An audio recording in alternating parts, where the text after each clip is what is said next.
جانتی ہوں۔ اس نے نگاہیں ٹیرس سے باہر کی جانب جمائی۔ بہت سے پرندے فضا میں اپنی آواز کے نغمے بکھیرتے ایک ہی سمت میں اڑ رہے تھے۔ کسی کا دل دکھانے کا کتنا گناہ ہے اسلام میں، اس نے بہت افسوس سے کہا تو رابعہ نے اسے چونک کر دیکھا۔ تو کیا اب کہ وہ اس سے کسی اور طرح سے بات کرنے کا سوچ رہا تھا؟ لوگوں کی ناراضگی اللہ کی ناراضگی سے بڑی نہیں ہو سکتی ارحم۔ یہ فیصلہ قرآن کا ہے۔ ارحم چند پل اس کے مضبوط سے جملے پر خاموشی سے اسے دیکھے گیا، پھر ایک دم ہاتھ لپیٹ کر اپنا سراپا اس کی جانب پھیرا۔ اس نے سرخ ٹی شرٹ پر سیاہ جیکٹ پہن رکھی تھی۔ کیا تمہیں یقین ہے کہ ہماری مذہبی کتاب سچ ہے؟ اس کے سوال پر اس نے بری طرح چونک کر دیکھا تھا اسے۔ دل بے ساختہ زور سے دھڑکا۔ کیا مطلب؟ مطلب سمپل ہے، کیا تمہیں لگتا ہے کہ کتاب ٹھیک ہے اور یہ واقعی آسمانوں سے اتاری گئی ہے؟ چند پل تو وہ ہونک بنی اسے دیکھتی رہی تھی، لیکن پھر اگلے ہی لمحے اس نے پرسکون نظروں سے اس کا چہرہ دیکھا۔ ایسا تھا تو ایسے ہی صحیح، جی مجھے یقین ہے۔ چلو پھر مجھے قائل کرو کہ یہ خدا ہی کی طرف سے ہے، کیونکہ ایک بہت سچ بات بتاؤں تمہیں رابعہ، مجھے اس کتاب کے سچ ہونے پر شبہ ہے۔ اس نے ایک مذاق اڑاتی نگاہ ڈالی تھی اس لڑکی پر۔ یقیناً اب وہ اس پر بھڑکے گی، اسے منہ پر زوردار تھپڑ مار کر پلٹ جائے گی، اور اس طرح تابوت میں آخری کیل خود بخود گڑ جائے گا۔ یہ تو بہت آسان ہے۔ لیکن نہ تو وہ لڑکی پلٹی تھی اور نہ ہی اس پر بھڑکی تھی، بلکہ اس نے ہاتھوں کو انتہائی سکون کے ساتھ سینے پر باندھ کر اس کی آنکھوں میں دیکھا تھا۔ ہاں، قرآن کی طالبہ رابعہ العابد اس کی آنکھوں میں جھانکی تھی۔ کیسے؟ قائل کرو مجھے، بلکہ یوں سمجھو کہ کوئی غیر مسلم ہے، تم اسے قائل کر رہی ہو، تم اسے کسی ایسے بات پر راضی کرو کہ یہ خدا کی جانب سے آئی گئی کتاب ہے۔ اس نے سوال اب کے ذرا کچھ اور پیچیدہ کر دیا تھا، مگر رابعہ خاموشی سے اسے دیکھے گئی۔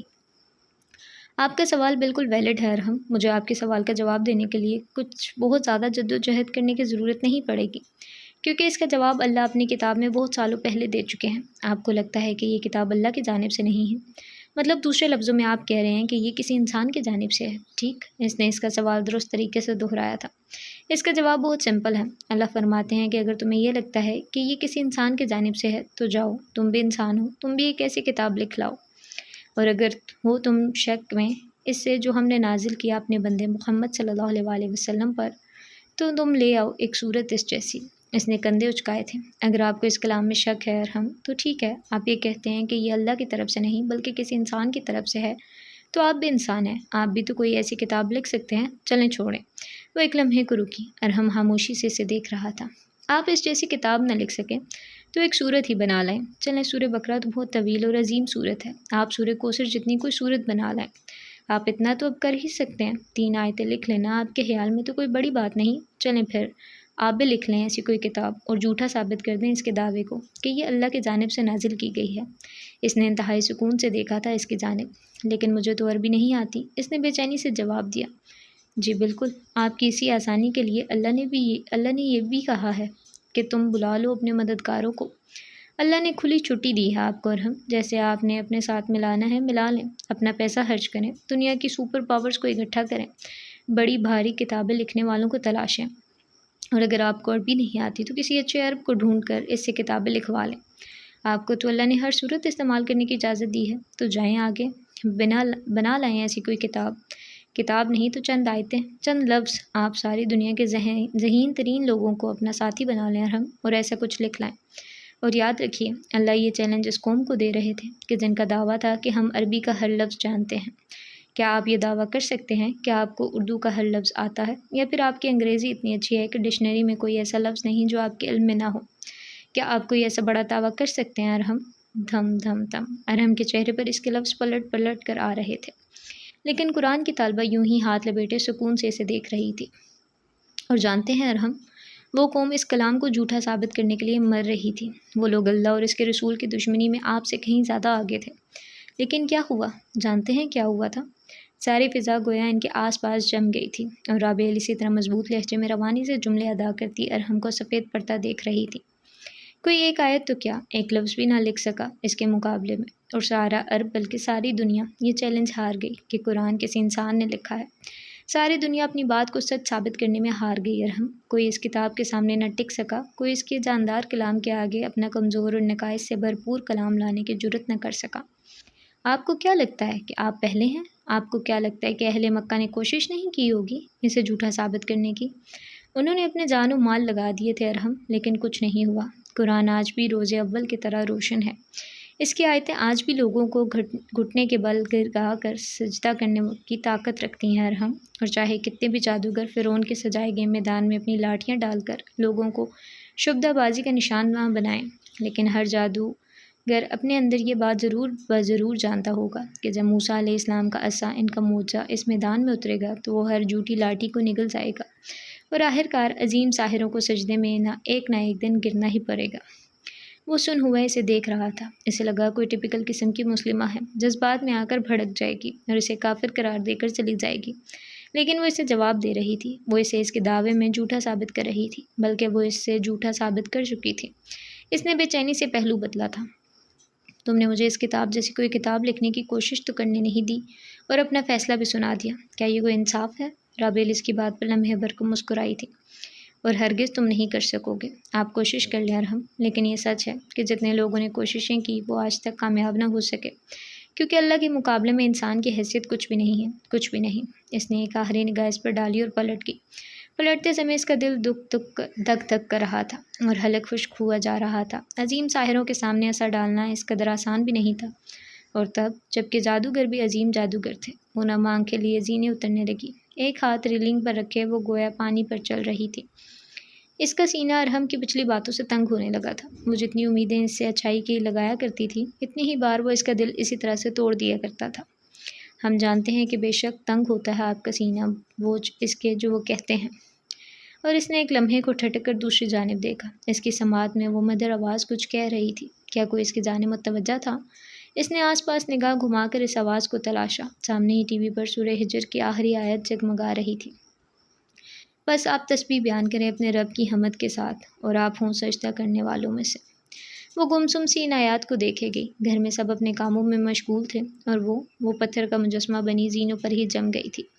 پھر اسی تیزی کے ساتھ اتری اور کمرے میں چلی آئی، جلدی جلدی جائے نماز ڈالا۔ اس کا دل بے تحاشا دھڑک رہا تھا اور چہرہ گلابی ہو کر تمتما رہا تھا۔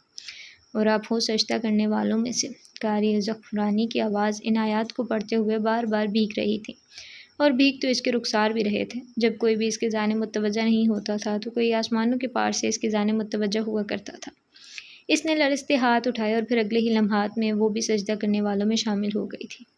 اور آپ عبادت کریں اپنے رب کی یہاں تک کہ آ جائے آپ کے پاس یقین، یعنی موت۔ اس نے سیاہی اباہے پر سیاہ حجاب چہرے کے گرد لپیٹا اور جیسے ہی کمرے سے باہر نکلی، سامنے بیٹھے سائمہ پر اس کی نگاہ پل بھر کو اٹھی تھی۔ انہوں نے اسے دیکھتے ہی تیوری چڑھائی اور پھر طنزیہ مسکراہٹ کے ساتھ سر جھٹک کر چہرہ پھیر لیا۔ اس نے کمال ضبط سے سہا تھا ان کا یہ انداز۔ پھر باری ہوتے دل کے ساتھ داخلی دروازہ عبور کرتی باہر کی جانب بڑھ گئی۔ پتھریلی روش پر کھڑی چمچماتی کار میں بیٹھ کر اس نے ڈرائیور کو چلنے کا اشارہ کیا تھا۔ اگلے چند ہی لمحات میں وہ اپنی قرآن ٹیچر کے سامنے بیٹھی تھی۔ انہوں نے نرم نگاہوں سے اس کا بجھا بجھا سا چہرہ دیکھا، پھر آگے بڑھ کر اسے پانی کا گلاس دیا۔ اس نے بغیر کسی پس و پیش کے گلاس تھاما اور سارا پانی پی گئی، اسے جیسے ایک دم ہی بے حد پیاس لگنے لگی تھی۔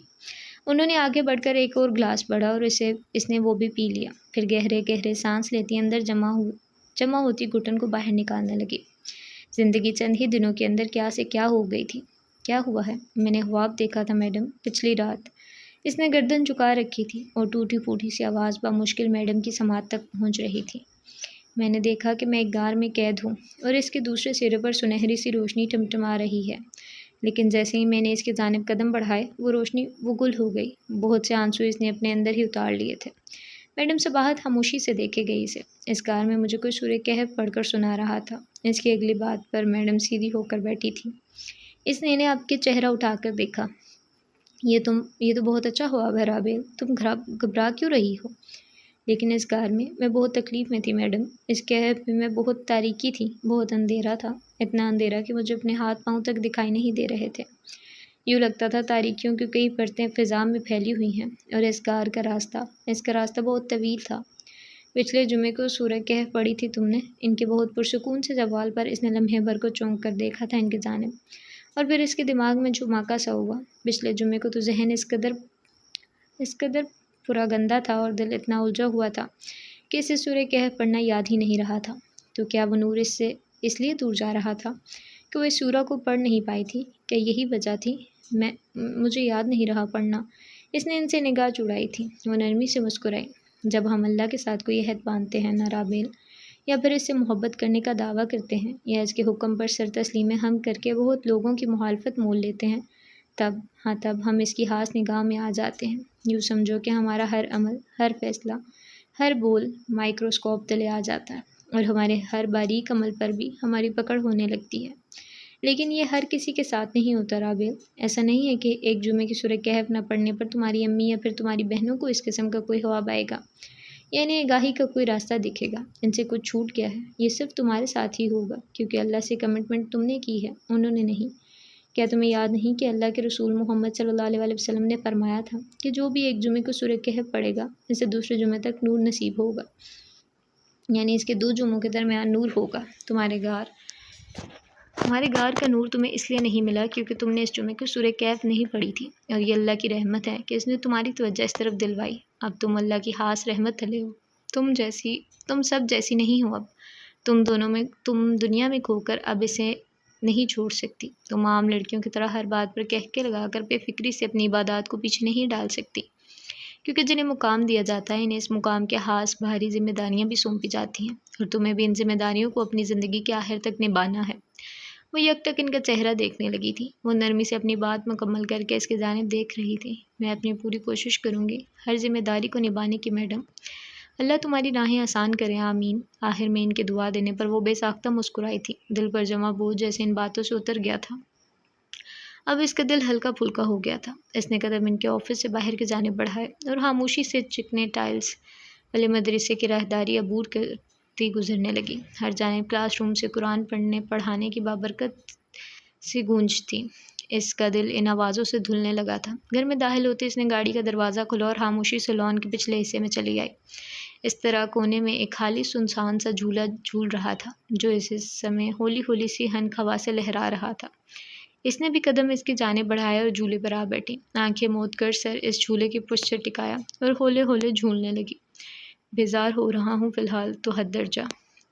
کسی کی جانی پہچانی سی آواز پر اس نے آنکھیں کھولی۔ ایک پل کو سیدھی ہو بیٹھی۔ دوسری جانب پھولوں کے سامنے کھڑا وہ فون پر کسی سے بات کر رہا تھا۔ اس نے رابیل کو نہیں دیکھا تھا، لیکن رابیل نے اس کو دیکھ لیا تھا۔ وہ اب کے سر جھٹک کر دوسری جانب پھر سے کچھ کہہ رہا تھا۔ اس نے اگلے ہی لمحے کچھ سوچ کر اس کی جانب قدم بڑھائے۔ معاذ۔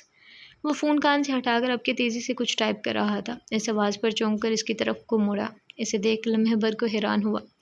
تم اگر اتنے ہی بیزار ہو رہے ہو تو آنے کی کیا ضرورت تھی؟ اس نے اس کی جانب دیکھ کر بہت سکون سے پوچھا تھا، لیکن وہ اس کے سوال پر ہلکا سا حیران ہوا۔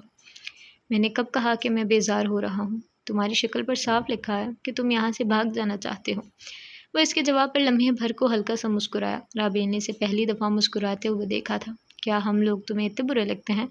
لیکن اس کے اگلے سوال پر اس کے چہرے سے مسکراہٹ لمحے کا توقف کیے بغیر غائب ہوئی تھی۔ رابیل کا چہرہ ویسے ہی نرم رہا تھا جیسے وہ اپنے بڑوں کے کسی عمل پر شرمندہ تھی۔ اس نے گہرا سانس لے کر بالوں میں انگلیاں چلائی۔ نگاہوں نے یوں ہی پھیلے سبزے کو چھوا تھا۔ کیا فرق پڑتا ہے؟ اس نے سر جھٹک کر کہا۔ رابیل کو دکھ ہوا۔ فرق پڑتا ہے معاذ، کسی کو فرق پڑے یا نہ پڑے، لیکن تمہیں اور تمہارے گھرانے کو فرق پڑتا تھا اور پڑتا ہے۔ گزرا وقت ہر فرق کو مٹا دیتا ہے، کچھ بھی باقی نہیں رہتا۔ اگر ایسا ہوتا تو کئی صدیوں بعد بھی جنہیں اللہ نے عبرت کا نشان بنایا تھا وہ عبرت کا نشان نہ رہتے۔ ان کی الٹی گئی زمین کو دیکھ کر بہت سے لوگوں نے توبہ کی۔ اس کے جواب پر اس نے ایک لمحے کو اس شفاف آئینہ سی لڑکی کو دیکھا تھا۔ حجاب کے حالے میں دمکتا اس کا چہرہ معاذ کو ڈسٹرب کرنے لگا تھا۔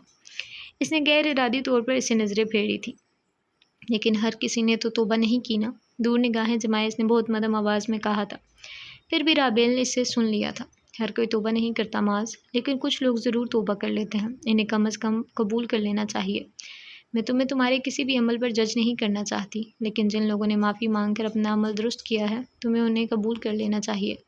قبول کرنا اتنا آسان نہیں ہوتا رابیل۔ وہ کسی سے ایک سے زائد بات کرتے وقت سخت کوفت کا شکار ہوتا تھا، لیکن رابیل تو نرم سی تھی۔ اس کا شفاف لہجہ ہر قسم کے ریا اور طنز سے پاک تھا۔ وہ لوگوں کو اپنے انداز سے غیر آرامدہ نہیں کرتی تھی، بلکہ وہ کبھی کبھی جذباتی، کبھی ذرا سمجھدار اور کبھی بالکل چھوٹے بچوں جیسی باتیں کر جایا کرتی تھی، اور اس کا یہ انداز آگے والے کو کبھی بھی شرمندہ نہیں کیا کرتا تھا۔ وہ بھی اس کے ساتھ اپنے اندر بے چینی محسوس نہیں کر رہا تھا جو وہ محسوس کر رہا تھا، اسے یہ محسوس کرنا چاہیے تھا۔ قبول کرنے کے لیے ضروری ہے معاذ کہ سب سے پہلے تم خود کو معاف کرو۔ اگر تم خود کو معاف نہیں کرو گے تو کسی کو بھی معاف نہیں کر پاؤ گے۔ تم جانتے ہو کہ تم خود بھی اندر ہی اندر کہیں کسی عمل پر گلٹی ہو، اسی لیے تمہارا یہ اگریشن تمہیں اتنا بیزار، اکھڑا ہوا اور سرد رکھتا ہے۔ پہلے خود کو قبول کرو، پھر تم سب کو قبول کر سکتے ہو۔ اس نے لمحے بھر کو اس کی جگمگاتی کتھئی سی آنکھوں میں دیکھا۔ اس تاریک دنیا میں کوئی اتنا شفاف ہو سکتا تھا جتنی وہ تھی۔ تم بھی ہو نا کسی گلٹ میں؟ اس نے ایک پل کو رک کر نرمی سے پوچھا تھا۔ ماس کے سرمئی سے ارتکاز میں لمحے بھر کو بہت کچھ ابھرا تھا۔ اس نے چہرہ اوپر اٹھا کر افق کو دیکھا۔ بہت سے سرمئی بادل ہر جانب خوشگوار سا اندھیرا قائم کیے ہوئے تھے۔ تمہیں نہیں لگتا کہ یہ تھوڑا مشکل ہے؟ اس نے آسمان پر نگاہیں جمائے ہی پوچھا تھا اس سے۔ مشکل تو ہے لیکن ناممکن نہیں۔ کچھ باتوں کے لیے انسان خود کو کبھی معاف نہیں کر پاتا۔ ہاں ایسا ہی ہے ماز، لیکن جن باتوں کے لیے انسان خود کو معاف نہیں کر پاتا، اللہ تو اسے ان باتوں کے لیے بھی معاف کر دیتا ہے۔ اس نے بے حد چونک کر اس کی جانب دیکھا تھا۔ سبزہ زار پر گویا ہر جانب سے روشنی اتری تھی۔ اسے پچھلے کئی سالوں میں کسی نے یوں نہیں چونکایا تھا۔ پہلے وہ اپنی اماں کی باتوں پر چونکا کرتا تھا، اور آج، ہاں وہ آج رابیل کی باتوں پر حیران ہو رہا تھا، کیونکہ اس کا انداز بالکل اس کی ماں جیسا تھا، نرم، معصوم اور شفاف۔ تمہیں مجھ سے الجھن نہیں ہوتی؟ اس نے اب کی نگاہیں پھر سے پھولوں پر جما لی تھیں۔ سر چڑھاتی ہوئی ہوا اسے رابیل کا سیاہ بایا پیچھے کی جانب اڑا رہا تھا، اور اس کی بات پر وہ ایک لمحے کو حیران ہوئی تھی۔ تم سے الجھن نہیں؟ کیوں؟ اسے اس کا سوال سمجھ نہیں آیا تھا۔ ماز لمحے بھر کو مسکرایا، پھر اپنے محسوس انداز میں کندھے اچکائے۔ میں سمجھا شاید ہوتی ہے۔ یہ سچ ہے کہ تم ہم سے کبھی بھی بے تکلف نہیں ہوئے، نہ ہی وقار تایا نے کبھی مراسم مزید بڑھانے کی کوشش کی، لیکن ماز، مجھے لگتا ہے کہ ہم سے بہت بڑی زیادتی ہو گئی ہے تم لوگوں کے معاملے میں۔ مجھے بہت برا لگتا ہے، تمہارے لیے اور تایا کے لیے بھی۔ سرمئی سا خوشگوار اندھیرا آپ کے ہر جانب پھیلنے لگا تھا۔ یوں لگتا تھا ابھی آسمان برس پڑے گا۔ میں نے کہا نا، اب کچھ فرق نہیں پڑتا، جو ہونا ہوتا ہے وہ ہو کر رہتا ہے۔ چند لمحے یوں ہی خاموشی کے نظر ہو گئے تھے۔ لان کی پچھلی جانب وہ دونوں ایک دوسرے سے قدرے فاصلے پر کھڑے باتیں کر رہے تھے۔ گاہے بگاہے ماز اس کے چہرے پر نگاہ ڈال لیتا، اور کبھی رابیل اسے دیکھ لیتی۔ وہ ماز سے کبھی بھی بے تکلف نہیں تھی، لیکن عجیب بات تو یہ تھی کہ اس سے بات کر کے ہرگز یہ نہیں لگتا تھا کہ وہ غیر ہے۔ اس سے بات کر کے ایک عجیب سا اپنائیت کا احساس رابیل کو ہمیشہ گھیرتا تھا۔ شاید اسی لیے کہ خون کا خون سے ایسا ہی رشتہ ہوتا ہے، خون جو پانی سے گاڑھا ہوا کرتا ہے۔ ویسے تم ریسٹورنٹ کے ساتھ ساتھ کیا کرتے ہو؟ کچھ نہیں، پڑھائی مکمل ہو چکی۔ اوہ، وقار تایا کب تک آئیں گے؟ اس نے ہچکچا کر سوال پوچھا تھا۔ مبادہ وہ پھر اس سے اپنے ہول میں سمٹ جاتا، لیکن وہ ویسے ہی بے نیازی سے کھڑا رہا۔ کچھ تھا جو اسے سب لڑکوں سے الگ بناتا تھا۔ شاید یہ اس کا لاپرواہ سا انداز تھا جو انسانوں کو اس کی جانب متوجہ کرتا تھا۔ آج آنے کا کہہ رہے تھے؟ واقعی آج؟ وہ ایک دم ہی چہکی تو اس نے اس کی جانب دیکھا۔ وہ بچوں کی طرح خوش ہوئی تھی۔ نہ چاہتے ہوئے بھی ماز اس کے انداز پر مسکرا دیا۔ ابھی وہ اسے مدبرانہ سے انداز میں نصیحتیں کر رہی تھی، اور ابھی وہ پورے دانت نکالے مسکرا رہی تھی۔ کسی کے ساتھ اتنی جلدی بے تکلف نہیں ہوا کرتے۔ اس کے نرمی سے کہنے پر رابیل نے اس کی جانب دیکھا۔ میں کب بے تکلف ہوئی ہوں؟ اچھا، پھر کتنا جانتی ہو تم مجھے؟ اس نے جینس کی جیبوں میں ہاتھ ارسے تھے۔ زیادہ تو نہیں جانتی تمہیں، لیکن اتنا پتہ ہے کہ تم انتہائی بے مروت، بدتمیز اور بدلحاظ انسان ہو۔ لیکن ان سب باتوں کے باوجود بھی تم کبھی کبھی تھوڑے بہت جینٹل مین بھی لگتے ہو۔ اس کے جواب پر ماز نے سر ہلایا تھا۔ اس قدر تعریف کا شکریہ۔ رابیل نے بمشکل اپنی ہنسی روکی تھی، پھر ایک بار آسمان کی جانب دیکھا۔ بارش آنے والی ہے۔ ماز نے صرف سر ہلایا۔ رابیل نے اسے ایک نظر دیکھا اور پھر اندر کی جانب بڑھ آئی۔ داخلی دروازے سے اندر جاتے ہوئے اس نے ایک لمحے کو ٹھہر کر ماز کو دیکھا تھا، پھر مسکراتے ہوئے اندر کی جانب بڑھ گئی۔ ماز اب تک ویسے ہی کڑا آسمان کو تک رہا تھا۔ اس کے اندر بھی بادلوں کی مانند کچھ ایک ساتھ اکٹھا ہونے لگا تھا۔ سرمئی بادلوں نے اس کی خاموشی سرگوشیوں پر مسکرا کر سر جھٹکا تھا، اور چلتی ہوا نے لمحے بھر کو اسے پلٹ کر دیکھا تھا، کیونکہ وہ اس سب سے بے خبر تھا، یکسر بے خبر۔ شام کی سیاہی کے ساتھ ہی گھر میں ہر جانب رنگ و بو کا سیلاب امڈ آیا تھا۔ سر شام ہی ہال جانے کا شور سا اٹھا، اور گھر میں موجود لڑکیاں اپنے اپنے رنگ برنگے آنچل سنبھالتے کمروں میں تیاری کے لیے جا گھسی۔ اس نے پستئی رنگ کی لمبی قمیض پہن رکھی تھی۔ بہت سے ننھے ستاروں کا کام بھی اس قمیض پر جگہ جگہ جگمگا رہا تھا۔ لمبی قمیض تلے چوڑی دار پاجامہ بہت ہلکا سا دکھتا تھا۔ سر پر اسی رنگ کا بڑا دوپٹہ سلیقے سے لپیٹے وہ بہت کیوٹ لگ رہی تھی۔ اس کی جانب دیکھ کر کسی بڑی خوبصورت سی لڑکی کا خیال نہیں آتا تھا، بلکہ اس کی جانب دیکھ کر بچوں کی سی معصومیت کا خیال آتا تھا۔ اور کچھ لڑکیاں ہوتی ہیں خوبصورت ظاہری طور پر، مگر کچھ لڑکیاں ہوتی ہیں شفاف، جن کے باطن کا عکس ان کے چہروں پر جگمگاتا ہے۔ وہ بھی ایک ایسی ہی لڑکی تھی، کیوٹ، پیاری اور نرم۔ اس نے کمرے کا دروازہ اپنے پیچھے بند کیا، اور جیسے ہی لاؤنج میں قدم رکھا، لمحے بھر کو ٹھٹک کر رک گئی۔ وقار تایا سامنے ہی سفید شلوار قمیض میں ملبوس بابا کے ساتھ بیٹھے باتیں کر رہے تھے۔ عابد کا انداز کچھ کھچا کھچا سا تھا، البتہ وقار کے انداز کی گرم جوشی بخوبی محسوس کی جا سکتی تھی۔ اس نے مسکرا کر سلام کیا اور ادھر ہی چلی آئی۔ پہلے تو وہ اسے دیکھ کر ہاتھ سے حیران ہوئے اور پھر یکدم اٹھ کر اسے اپنے ساتھ لگایا۔ وہ ان کے والہانہ پن پر تو عابد بھی لمحے بھر کو حیران رہ گئے تھے۔ ماشاء اللہ کتنی بڑی ہو گئی ہے بھئی ہماری رابی، مجھے تو لگا تم ابھی تک ویسی ہی ہوگی، چھوٹی موٹی سی۔ اسے مسکرا کر کہتے وہ آپ کے صوفے پر بیٹھے تو اسے بھی اپنے ساتھ ہی بٹھا لیا۔ وہ بس خاموش سے مسکرا کر انہیں دیکھ رہی تھی۔ آپ کو پتہ تو ہے بھائی صاحب، لڑکیوں کے بڑے ہونے کا کہاں پتہ چلتا ہے؟ رامین جو اسی وقت لاؤنج میں داخل ہوئی تھی مسکرا کر بولی۔ ان کی بات پر وقار نے اتفاق کرتے ہوئے سر ہلایا تھا۔ اور رامین تمہیں اندازہ نہیں کہ بیٹوں کو بڑا ہوتے دیکھنا کتنا صبر آزما کام ہے بیٹیوں کو بڑا ہوتے دیکھنا کتنا صبر آزما کام ہے۔ میری آنکھیں تھک کر بوڑھی ہو گئی ہیں، تب جا کر ماز بڑا ہوا ہے۔ ویسے یہ ماز ہے کہاں؟ ایک پل کو انہوں نے آس پاس نگاہ گھمائی۔ رابعہ نے بھی یہاں وہاں سے اسے تلاشا تھا۔ عابد صاحب کھنکھار کر سیدھے ہوئے۔ میری دراصل گاڑی خراب ہو گئی تھی، میں نے کہا بھی کہ میں اسے بھجوا دیتا ہوں ٹھیک کروانے، لیکن اس نے کہا کہ وہ دیکھ لے گا، اگر اس سے ٹھیک نہ ہو سکی تو میں بھلے بھجوا دوں۔ پچھلے آدھے گھنٹے سے غائب ہے، دیکھا تم نے کہیں رامین؟ نہیں، مجھے تو نظر نہیں آیا۔ اور اسی پل وہ اندر داخل ہوا تھا۔ اس کے ہاتھوں پر تھوڑی سی کالک بھی لگی ہوئی تھی۔ اس نے ایک پل کو چونک کر وقار کی جانب دیکھا اور پھر اگلے ہی لمحے وہ بادل نخواستہ اسی طرف چلا آیا۔ رابعہ بھی اسے ہی دیکھ رہی تھی۔ کیا مسئلہ تھا؟ وہ چچا بیٹری کی تار نکل گئی تھی، اسی لیے سٹارٹ نہیں ہو رہی تھی۔ ٹھیک ہے، اب آپ چیک کر لیں، اس نے کہا اور پھر کسی کی بھی جانب دیکھے بغیر کچن کی سمت بڑھ گیا۔ اسے اپنے پیچھے بہت سی نظریں محسوس ہوئی تھی۔ اس کے کچن میں داخل ہوتے ہی سائمہ اور ارحم داخلی دروازے سے اندر آئے تھے۔ ان کے پیچھے ہی زاہد اور زرتاشا تھے۔ سائمہ اور زرتاشا نے شنیل کی خوبصورت ساڑیوں پر ڈائمنڈ ٹاپس پہن رکھے تھے، جبکہ رامین کی ساڑی بنارسی کپڑے کی تھی، آچھی اور سبز رنگ کے امتزاج سے مزین۔ ارحم نے البتہ آج ڈنر سوٹ زیب تن کر رکھا تھا اور اس سوٹ میں اس کا اونچا سراپا بے حد ہینڈسم لگ رہا تھا۔ اس نے آتے ہی مسکرا کر رابعہ کو دیکھا، لیکن جواباً رابعہ نے رسمی سی مسکراہٹ کے ساتھ سر ہلایا تھا۔ کیسے ہیں بھائی صاحب آپ؟ شکر ہے، یہ کفر تو ٹوٹا، خدا کر کے۔ وہ نزاکت سے چلتے ان کے عین سامنے صوفے پر بیٹھی تو ارحم آگے بڑھ کر وقار سے ملا۔ وقار نے مسکراتے ہوئے اسے اپنے ساتھ لگایا تھا۔ میں ٹھیک ہوں، تم کیسی ہو سائمہ؟ اور عباد کیسا ہے؟ ان کے پچھلے طنز کو نرم مسکراہٹ کے ساتھ نظر انداز کرتے انہوں نے ان کی خیریت دریافت کی تھی۔ رابعہ نے ایک پل کو افسوس سے دیکھا تھا پھپھو کو۔ کیا ضروری ہے ہر وقت کڑوی زبان سے لوگوں کے حلق کڑوے کرنا؟ کیا مل جاتا ہے انہیں لوگوں کو کمزوریوں کا مذاق اڑا کر؟ اس نے ایک آخری نگاہ ان پر ڈالی اور اٹھنے ہی لگی تھی کہ ماز کچن سے نکل آیا۔ زرتاشا بارات کے لیے کب تک نکلنا ہے؟ رامین نے زرتاشا سے پوچھا تو وہ عجلت میں جلدی بتانے لگی۔ زاہد چچا آپ کے وقار کے ساتھ والے صوفے پر جا بیٹھے تھے اور ان دونوں بھائیوں کے درمیان بیٹھے صرف وقار ہی بات کر رہے تھے۔ ان دونوں کے جانب کی گرم جوشی بالکل مفقود تھی۔ بس بھابھی، ابھی لڑکیوں کو تنبیہ کر کے آئی ہوں کہ جلد از جلد تیار ہو جائیں، لیکن دیر تو خیر پھر بھی ہو ہی جائے گی، پتہ تو ہے آپ کو ان کی تیاریوں کا۔ بس اب کیا کریں ان کا، میری والیاں بھی کمروں میں ہیں، خدا جانے کون سی تیاریاں جو مکمل ہو کے ہی نہیں دے رہی۔ رابعہ تم باز نہیں آئی نا اپنی حرکتوں سے؟ وہ جو کھڑی ہی ہوئی تھی لمحے بھر کو ان کے ایک دم سے بولنے پر تھم گئی۔ پھپھو نے شاید اب دیکھا تھا اس کو اور اس کے حجاب کو بھی۔ ایک سیکنڈ کے لیے لاؤنج سے آتی باتوں کی آواز مدھم ہو گئی تھی۔ اس نے بلکہ چپکا کر خشک پڑتے لبوں پر زبان پھیری۔ ماز جو اپنے ہاتھ دھو کر کچن سے باہر نکلا تھا وہی ٹھہر گیا۔ کیا ایک بار پھر سے پھپھو تماشا سجا رہی تھی؟ جی پھپھو؟ کیا جی پھپھو؟ منع کیا تھا نا میں نے تمہیں یہ دوپٹہ سر پر لپیٹنے سے۔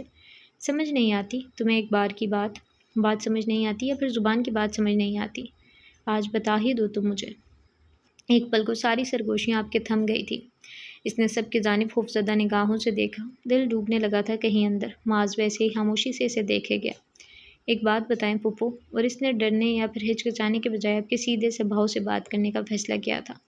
جب موسیٰ علیہ السلام نے ساحروں کی دوڑتی لاٹھیاں دیکھی تھی تو وہ ایک لمحے کو خوفزدہ ہوئے تھے۔ انہیں لگا کہ وہ اپنے ایک عصا سے ان لاٹھیوں کا مقابلہ نہیں کر سکیں گے، لیکن پھر اللہ نے ان کی پشت پناہی کی۔ اللہ نے کہا تھا کہ موسیٰ ہم تمہارے ساتھ ہیں۔ جو موسیٰ کا رب تھا وہی رابعہ کا بھی رب تھا۔ وہ اسے ان ساحروں کے سامنے تنہا کرنے والا نہیں تھا، ہرگز بھی نہیں تھا۔ اگرچہ اس کا دل اندر ہی اندر لرز رہا تھا، حلق خشک ہو رہا تھا، لیکن اسے ایک نہ ایک دن تو ساحروں کے سامنے ایک عصا ڈالنا ہی تھا۔ تو پھر آج کیوں نہیں؟ ابھی کیوں نہیں؟ آپ کہتی ہیں کہ میں آپ کی بات مان کر یہ حجاب چھوڑ دوں، ٹھیک؟ وہ ایک لمحے کو ٹھہری تھی۔ وقار بھی اب کے رابعہ کا چہرہ غور سے دیکھ رہے تھے۔ جو کہ ہاتھ باندھے اب صرف آرام سے پھپھو کو دیکھ رہی تھی۔ ہاں، میں یہی چاہتی ہوں کہ تم ان اونٹوں کے زمانے سے نکل کر آگے بڑھو، لیکن پھپھو میں آپ کی بات کیوں مانوں گی؟ ایک لمحے کو سائمہ کا چہرہ تمتما اٹھا تھا۔ اس کا سوال سراسر ایک چانٹی کی صورت لگا تھا ان کے منہ پر۔ تمیز سے بات کرو لڑکی، مجھے نہیں لگتا کہ میں نے آپ سے کوئی بدتمیزی کی ہے پھپھو، آپ بس مجھے میرے سوال کا جواب دے دیں۔ میں کیوں مانوں آپ کی بات؟ مجھے آپ کی بات مان کر کیا ملے گا؟ کوئی ویلڈ ریزن ہے آپ کے پاس مجھ سے اپنی بات منوانے کا، اس کے علاوہ کہ میں آپ کے بیٹے کی منگیتر ہوں؟ معاذ کا چہرہ ویسے ہی سپاٹ رہا، لیکن پتہ نہیں کیوں رابیل کی آخری بات پر اسے اپنی کنپٹیاں تپتی محسوس ہوئی۔ پھپھو اس کے سوال پر البتہ سیدھی ہو بیٹھی تھی، قہر آلود نگاہوں سے اس ذرا جتنی لڑکی کو دیکھا۔ تو تم میری بات نہیں مانو گی؟ جی، میں آپ کی بات نہیں مانوں گی، اس نے بے حد سکون کے ساتھ کہہ کر انہیں دیکھا تھا۔ رامین نے بے چینی سے پہلو بدلا اور عابد رابیل کو اس کی جرأت پر بے یقینی سے دیکھ رہے تھے۔ لاؤنج میں پہلی خاموشی کے باعث نفوس کی سانسیں تک سنائی دے رہی تھی۔ تمہیں کیا لگتا ہے کہ یہ جو تم نے اپنا حلیہ بدلا ہے تو اس پر تمہیں کوئی تاج پہنائیں گے ہم، یا پھر تمہیں لگتا ہے کہ اس طرح کا دوپٹہ لے کر تم ہم پر کوئی برتری ثابت کرنا چاہتی ہو کہ دیکھیں میں آپ سے زیادہ مذہبی اور دیندار ہوں؟ کوئی بات نہیں بیٹا، اس طرح کے کچھ لوگ ہماری زندگی میں پہلے بھی آئے تھے، اور جس طرح ان کے کس بل میں نے نکالے ہیں نا، اگر بتا دیا تو ابھی کے ابھی تم یہیں ڈھیر ہو جاؤ گے۔ ان کے لہجے کا تکبر اور گردن کا سریہ بہو بھی دیکھا جا سکتا تھا۔ لمحے بھر کو معاذ نے اس حوالے پر مٹھی بھینچی تھی، ساتھ ہی وقار نے پوری طرح چونک کر ان کے جانب دیکھا تھا۔ رابیل کو اپنا وجود ٹوٹتا محسوس ہوا تھا، وہ کمزور پڑنے لگی تھی ان کے سامنے۔ اچھا تو بتائیں کیا کیا تھا آپ نے ان کے ساتھ؟ لیکن پھپھو مجھے پتہ ہے کہ آپ نے ان کے ساتھ کیا کیا ہوگا، یقیناً آپ نے انہیں تاج نہیں پہنایا ہوگا اور ان کی ہر چھوٹی چھوٹی بات پر انہیں ذلیل کیا ہوگا۔ آپ کو مجھے بتانے کی ضرورت نہیں پھپھو، میں آپ کے آج کو دیکھ کر آپ کے گزرے کل کا اندازہ بخوبی لگا سکتی ہوں، اور جی میں کمزور ہوں آپ کے سامنے، بہت کمزور ہوں پھپھو میں، لیکن میں نے جس کا کنڈا تھاما ہے نا پھپھو، وہ ہے جس نے طاقت کو پیدا کیا ہے۔ کیا آپ اس کے مقابلے پر جا سکتی ہیں؟ اہل مکہ کے سامنے للکارنا کیا ہوتا ہے یہ آج اس نے سیکھا تھا، اپنے آنسو ضبط کر کے لرزش پر قابو پانا کیا ہوتا ہے یہ اس نے آج جانا تھا۔ اسی پل اپنے لانگ فراک سنبھالتی ردا اور شہزاد زینوں سے اتری اور ماحول کو تناؤ دیکھ کر وہی ٹھہر گئی۔ صوفوں پر بیٹھے لوگوں سے رابیل کچھ کہہ رہی تھی، کچھ ایسا جو اسے اندر تک تکلیف دے رہا تھا، اور وہ بامشکل اپنی آواز کے لرزش پر قابو رکھے اپنے عصا ان کے آگے ڈالے ہوئے تھی۔ پھپھو ایک دم اٹھ کھڑی ہوئی۔ تو تم مجھے دھمکا رہی ہو؟ ہاں، مجھے اکسا رہی ہو کہ میں بھی تمہارے ساتھ کچھ ایسا ہی کر دوں جو کئی سالوں پہلے میں نے اس کی ماں کے ساتھ کیا تھا؟ ایک لمحے کو پلٹ کر معاذ کی جانب دیکھ کر انگلی سے اشارہ کیا۔ رابیل نے چونک کر دیکھا تھا اس کی طرف۔ معاذ نے دان پر دان جمائے آنکھیں تیش سے دکھنے لگی تھیں، رگوں میں جیسے کوئی کڑوا مادہ تیزی سے گھلنے لگا تھا۔ آپ سے اور امید بھی کیا کی جا سکتی ہے پھپھو؟ آپ سے کسی اچھائی کی امید بھلا کیسے کی جا سکتی ہے؟ آپ تو… اور اگلے ہی لمحے ایک زوردار چانٹا اس کے رخسار کو سرخ کر گیا تھا۔ اس نے بے یقینی سے اپنے رخسار پر ہاتھ رکھ کر سائمہ کی جانب دیکھا۔ لاؤنج میں دبی دبی سی ردا اور شیزہ کی چیخیں گونجی تھیں۔ عابد، وقار اور زاہد یکدم اٹھ کھڑے ہوئے تھے۔ زرتاشا اور امین نے منہ پر ہاتھ رکھ لیا تھا۔ ارحم البتہ آرام سے سارا تماشا دیکھ رہا تھا۔ ساتھ اس نے کلائی پر بندھی گھڑی پر بھی نگاہ ڈالی تھی۔ میرے سامنے زبان درازی کرنے کی ہمت کیسی آئی ہے تمہیں؟ ہاں، اتنی بڑی ہو گئی ہو اب تم کہ مجھ سے زبان چلاؤ گی؟ بی بی، یہ چونچلے ماں باپوں کے گھر ہی اچھے لگتے ہیں، میرے گھر بہو بن کر آؤ گی تو میرے طور طریقوں سے رہنا پڑے گا، سمجھی؟ ہرگز نہیں، اس نے ضبط سے گلابی پڑتی آنکھیں ان پر جمائی تھی۔ مجھے اس دنیا میں اللہ نے بھیجا ہے اور میں اس دنیا میں اس کی بات مان کر چلوں گی، اور آپ پھپھو آپ مجھ سے میرا حق نہیں چھین سکتی۔ اور پھپھو نے اس کی بات پر ایک دفعہ اور ہاتھ اٹھایا تھا۔ اس نے بے ساختہ آنکھیں میچی، لیکن کوئی ہاتھ اس کے رخسار تک نہیں آ سکا۔ اس نے بے یقینی سے آنکھیں کھولی اور دھک سے رہ گئی۔ معاذ کا سپاٹ چہرہ سامنے آیا۔ اس نے پھپھو کا ہاتھ فضا ہی میں روکا ہوا تھا، اور سائمہ کی بے یقین سی نگاہیں معاذ پر ہی جمی ہوئی تھی۔ اور آپ بھی مجھے مت اکسائیں کسی ایسے کام پر جس کو کرنے کے بعد مجھے رتی بھر بھی افسوس نہیں ہوگا۔ کیا میں آپ کو بتاؤں کہ وہ کون سا کام ہے؟ اس کی ایسی آواز رابیل نے پہلی بار سنی تھی، اس قدر بے جان، یک اور ہڈیوں تک کو چھٹکا دینے والی۔ اس کی سرمئی آنکھیں اسی سمے تیش کے باعث سیاہ لگ رہی تھی، گردن کو ذاتی نسیں شدید ضبط کی وجہ سے ابھر کر پھڑک رہی تھی۔ اس میں معاذ سے خوف آیا تھا، لیکن پھر اس نے اگلے ہی لمحے پھپھو کے فضا میں بلند ہاتھ کو جھٹکا دے کر انہیں پیچھے صوفے پر دھکا دیا اور درمیان سے گزر کر باہر کی جانب بڑھ گیا۔ ابھی کوئی اسے روکتا تو اس کی ماں اسے روتی۔ سارا لاؤنج چند لمحوں کے لیے سناٹے میں گویا غرق ہو گیا تھا۔ پھر پھپھو تیزی سے اٹھی اور باہر کی جانب بڑھ گئی۔ ان کے پیچھے ارحم اور زرتاشا بھاگے تھے۔ رامین میں تو اتنی ہمت ہی نہ تھی کہ ان کے پیچھے جا سکتی۔ ردا شیزہ الگ سفید پڑتے چہروں کے ساتھ سارے منظر دیکھ رہی تھی۔ شادی کا ماحول ایک دم سیاہ اور تاریک ہو گیا تھا، اسی لیے اسی دن کے لیے کہتی تھی میں آپ کو عابد کے اسے سو کالڈ مدرسہ میں نہ جانے دو، لیکن آپ نے میری بات نہیں مانی۔ دیکھیں اب اپنی غفلت کا انجام، یہ لڑکی کیسے اپنے بڑوں کے منہ کو آنے لگی ہے۔ رامین کی بلند آواز پر رابیل کا دل کہیں بہت اندر ڈوب کر ابھرا تھا۔ اس کے ہاتھ ایک بار پھر سے لرز رہے تھے اور اس کے آگے کا ہر منظر دھندلانے لگا تھا۔ بابا، مجھے فیصلہ کرنے کی آزادی اللہ نے دی ہے، آپ لوگ مجھ سے یہ آزادی نہیں چھین سکتے۔ جب لڑکیاں اپنی مرضی کے مطابق فیشن کر سکتی ہیں، جب وہ اپنی مرضی کے مطابق چھوٹے، تنگ اور باریک کپڑے آپ کی بغیر اجازت کے پہن سکتی ہیں، تو بابا میں بھی آپ کی اجازت کے بغیر اپنے سر پر دوپٹہ کیوں نہیں لپیٹ سکتی؟ مجھ پر یہ زبردستی کیوں؟ میں کسی کو تکلیف نہیں پہنچا رہی، میں نے اپنے اس عمل سے کسی کا دل نہیں دکھایا، میں نے اس کے ذریعے کسی کا تمسخر نہیں اڑایا، تو میں اس میں آخر مسئلہ کیا ہے؟ مجھے کیوں میری مرضی سے زندگی نہیں گزارنے دی جا رہی؟ کہتے کہتے وہ ہانپنے لگی تھی۔ بس کر دو اب تمہاری اس بے وقت کی بکواس نے سارا ماحول خراب کر دیے۔ وہ رابیل یہ ٹینشن آج سے نہیں، پتہ نہیں کتنے دن سے چل رہی ہے گھر کے اندر، وجہ صرف تمہارا یہ دوپٹہ ہے۔ آخر ایسا کیا گھس گیا ہے تمہارے دماغ میں جو نکل نہیں رہا؟ کیا مسئلہ ہے تمہارے ساتھ؟ رامین نے سرخ چہرے کے ساتھ اس پر اپنا تیش الٹا تو 2 آنسو اس کی آنکھوں سے ٹوٹ کر گرے، دل جیسے کوئی مٹھی میں لیے بینچ رہا ہو۔ اس سے جانے کیوں ایک دم سانس لینے میں دشواری ہونے لگی تھی۔ ماں، ہاں؟ ایسے کیوں اس کی آواز حلق میں جمع ہوتے آنسوؤں کے باعث ٹوٹ رہی تھی، چہرہ اس قدر حد تک پر سرخ ہو گیا تھا۔ جاؤ ابھی کے ابھی تم یہاں سے۔ شیزہ نے ایک دم آگے بڑھتے ہامتی رامین کو سنبھال کر اسے پیچھے دھکا دیا تھا۔ میں نے کہا جاؤ، اور جب وہ اپنی جگہ سے نہ ہلی تو وہ اس پر دھاڑی۔ اس کی بے ساختہ ہچکی ابھری تھی، لگتا تھا رگوں میں کانچ بکھر گئے ہوں۔ یہ کیف تو بہت تنگ و تاریک تھا، اس کیف کو پار کرنا تو بہت کٹھن تھا۔ اس کے سارے وجود پر گویا کسی نے بوجھ ڈال دیا تھا، اتنا بوجھ لگتا تھا پہاڑ رکھ دیا گیا ہو، لیکن پھر وہ اگلے لمحے لڑکھڑاتے قدموں کے ساتھ پیچھے جانے لگی۔ آنسو ٹوٹ ٹوٹ کر آنکھوں سے گرتے جا رہے تھے۔ نحوست کر دیا ہر طرف اس لڑکی نے، ہر وقت کی بحث، ہر وقت کا تماشا۔ میں تو تھک گئی ہوں اس سے اب۔ رامین مسلسل رو کر بولتے ہوئے اس کی سماعتوں کو زخمی کر رہی تھی۔ وہ ایک دم پلٹی اور اپنے کمرے کی جانب بھاگ آئی۔ رابیل کو سمجھاؤ عابد، بلا وجہ کی ضد لے کر بیٹھی ہوئی ہے، خواہ مخواہ اپنا رشتہ بھی خراب کرے گی، اور تم لوگوں کو بھی سائمہ کے بیٹے سے ہاتھ دھونا پڑے گا۔ اور یاد رکھنا، یہ رشتہ ٹوٹا نہ تو کوئی شادی نہیں کرے گا اس سے پھر۔ بلا وجہ کی ضدیں کرنے والوں کو کوئی بھی پسند نہیں کرتا، زاہد چچا نے کوفت سے کہہ کر باہر کی جانب قدم بڑھائے تھے۔ عابد شکستہ سے کھڑے رہ گئے۔ رامین بھی خوفزدہ ہوئی ان کا چہرہ دیکھ رہی تھی۔ اس بچی کا اس سب میں کیا قصور ہے بھلا؟ اگر وہ حجاب لینا چاہتی ہے تو کوئی بات نہیں، یہ اس کی مرضی ہے، اس کی زندگی ہے۔ سائمہ نے خواہ مخواہ ہی اتنی سی بات کو انا کا مسئلہ بنا لیا۔ وقار کے سبھاؤ سے کہنے پر عابد نے ان پر ایک ناقدہ نگاہ ڈالی اور لاؤن سے چلے گئے۔ رامین اب تک سر جھکائے رو رہی تھی اور شیزہ نے ساتھ لگائے چپ کروا رہی تھی۔ وقار نے بھی بسی سے گہرا سانس لیا۔ آخر یہ حق اور باطل کی جنگ کب ختم ہوگی؟ رابیل نے چہرہ ایک جانب سے گھٹنے پر رکھا ہوا تھا، وہ رو نہیں رہی تھی، مگر پھر بھی آنسو آنکھوں سے پھسلتے جا رہے تھے۔ اس نے چہرے کے گرد بندھا دوپٹہ کھول دیا تھا اور اب وہ پھسل کر اس کی گردن میں جھول رہا تھا۔ بال ہاف بندھے ہونے کے باعث ڈھیلے ہو کر لٹوں کی صورت اس کے چہرے پر گر رہے تھے، مگر وہ ویسے ہی حالی نظروں سے چہرہ ایک گھٹنے پر رکھے دیوار کو دیکھے گئی۔ اسے وہ واقعہ یاد تھا جب بلال رضی اللہ تعالیٰ عنہ کو گرم تپتی ریت پر لٹایا گیا تھا۔ اسے اپنی کمر پر بھی اس ٹھنڈ میں وہی گرم ریت محسوس ہو رہی تھی۔ امیہ ان پر جھک کر کہہ رہا تھا کہ وہ مٹی کے خداؤں کا نام لے، وہ اگر ان کا نام لے گا تو اسے اس ذلت کے عذاب سے آزاد کر دیں گے۔ لیکن پھر کیا ہوا؟ اس کی آنکھ سے ایک آنسو ٹوٹ کر گرا تھا۔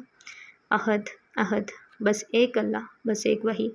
ان کے سینے پر رکھے بھاری پتھر کے باعث لگتا تھا کہ اب روح پرواز کر جائے گی، لیکن وہ پھر بھی کہتے رہے احد، وہ پھر بھی کہتے رہے کہ اللہ ایک ہے، اللہ جیسا کوئی نہیں، اللہ کی بات جیسی کسی کی بات نہیں، اللہ کے کلام جیسا کسی کا کلام نہیں، اللہ کے حکم جیسا کسی کا حکم نہیں۔ وہ اس وقت احد کی گردان کرتے صرف اپنے آقا کو نہیں جھٹلا رہے تھے، بلکہ وہ اس سمے تپتے صحرا کی گرم ریت پر لیٹے اس بات پر گواہی دے رہے تھے کہ اللہ سے بڑا کوئی نہیں، اللہ کی بات سے بڑی کسی کی بات نہیں۔ اس کی دوسری آنکھ سے آنسو ٹوٹ کر گرا۔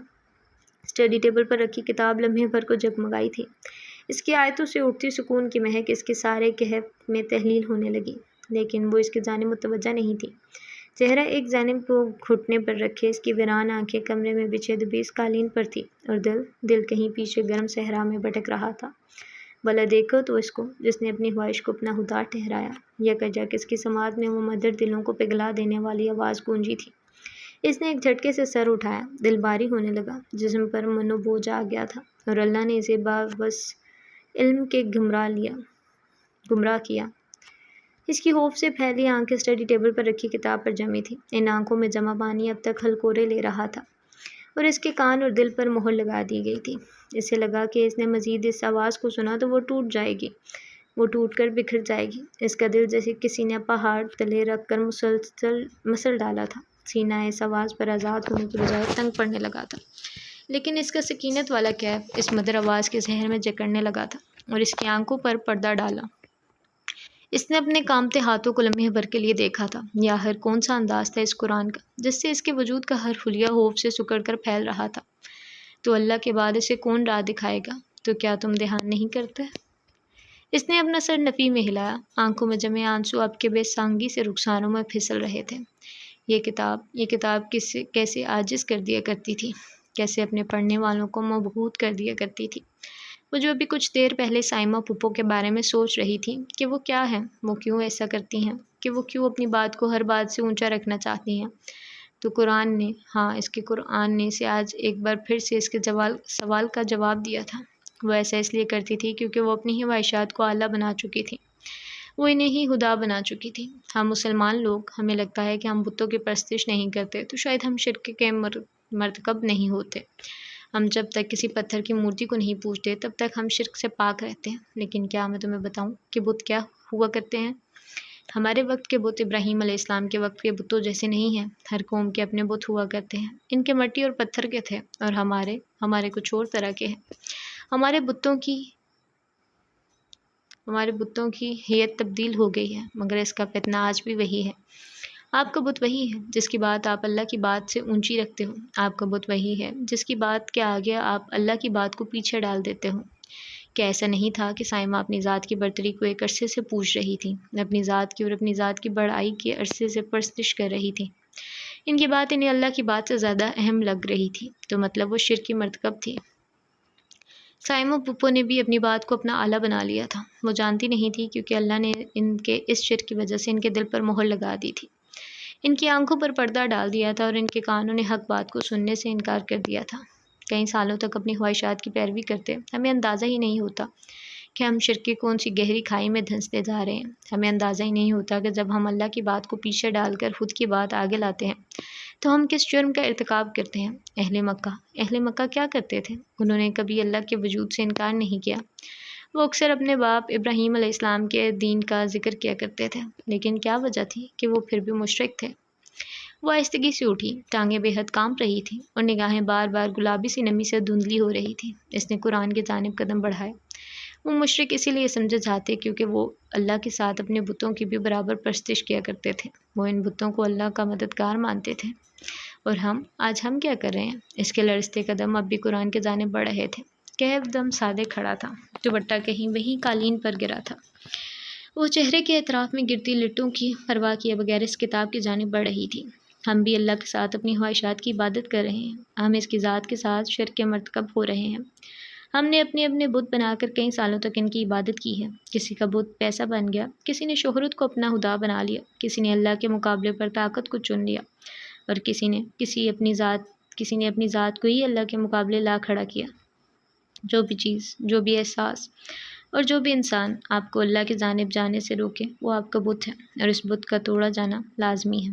اس نے قرآن کے عین سامنے رکھ کر اپنا دل سنبھالا تھا۔ اس کا دل بری طرح دھڑک رہا تھا، سانس چڑھا ہوا تھا جیسے وہ میلوں کی مسافت طے کرتی یہاں تک پہنچی ہو۔ اس نے لرزتے ہاتھ سے قرآن کا دروازہ کھولا، اور سامنے ہی روز اول کی طرح اس کی آیتیں آج بھی روشن تھیں۔ جنت والے اور دوزخ والے برابر نہیں۔ وہ بے دم ہو کر ایک قدم پیچھے ہٹی تھی۔ ایک لمحے کے لیے اس کا دل رک گیا تھا، اسے لگا کہ اب وہ کبھی سانس نہیں لے پائے گی۔